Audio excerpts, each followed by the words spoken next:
All right, welcome back. You know, the Black Sea Grain Deal is an agreement that has allowed crops to ship out of the Ukraine during the war, right? And everybody is suddenly an expert on it. So much so that I was even asked to talk about it this morning on Fox Business, and they were surprised by the facts. What if I told you that since the deal was signed last year, commodity prices have come down by roughly 25%?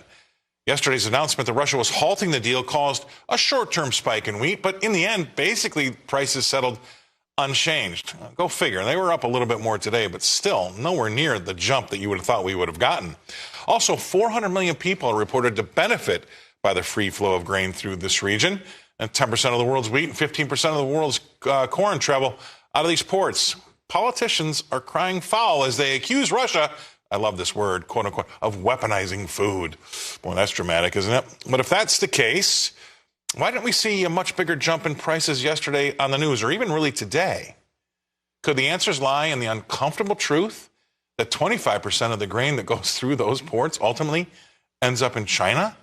Does the market think that because of this, there will definitely be a deal done soon?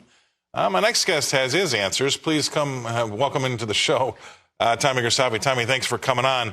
I had to talk about it this morning. We kind of did a little bit more research, and boy, oh boy, everybody's saying that it's the poor nations of Africa and some poor Asian countries that are suffering from this this deal. But really, in reality, 25% of the grain goes to China.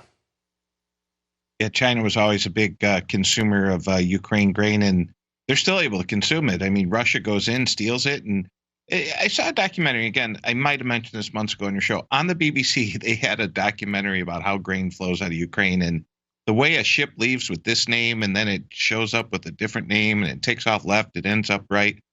It's a bad deal. What's happening in Ukraine is a bad deal.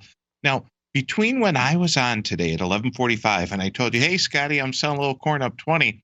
If you loved it up 20, you're going to love it up 32, brother. So we kept selling, and it was a wild day at the Chicago Board of Trade. Here, you have every analyst in the world trying to tell people that grains are going lower, and we had corn up 35 cents today. So the Ukraine deal, something's going on over there. Maybe someone knows something.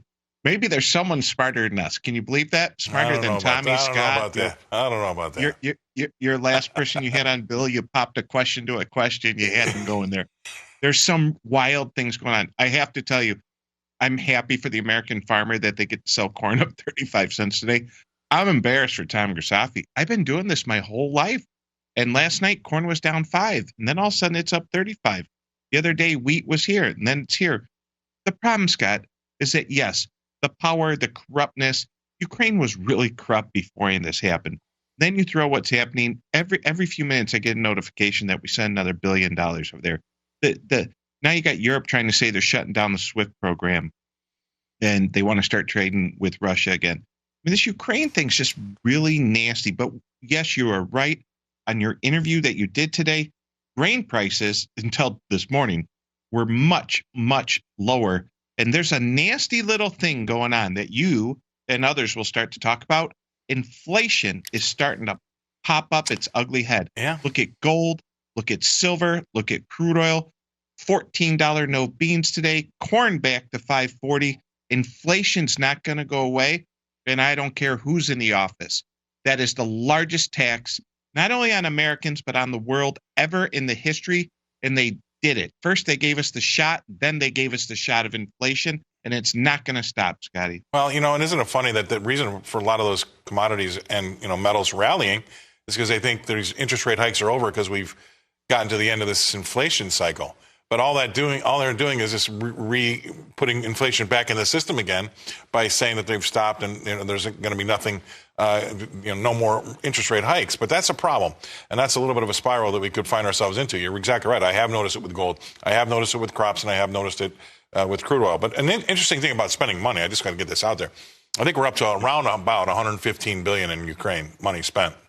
But if I told you that the budget of the CDC annually in this country is $11 billion. Does that put it in perspective? Or the FBI's budget of $12 billion annually, and we're up to $115 billion in Ukraine. And then finally, the last one is the USDA. That's the big one, $25 billion. So between those three agencies, we're looking at around $50 billion, and we've spent over 2 point something times that. in Ukraine. That's getting pretty heady. So maybe something is going on over there. I don't know. But I do know this. A lot of that stuff that comes out of those ports, like Black Sea grain deal, does end up in China. And a lot of folks didn't know that. No, they do now.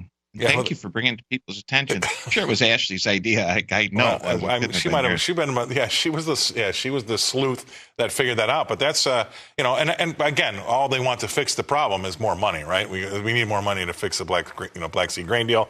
That's why I want everybody to kind of take a break and slow the roll, because we're talking about big time dough. Go ahead. All the people getting punched in the head with all this inflation. The saddest part is they don't even know who's hitting them.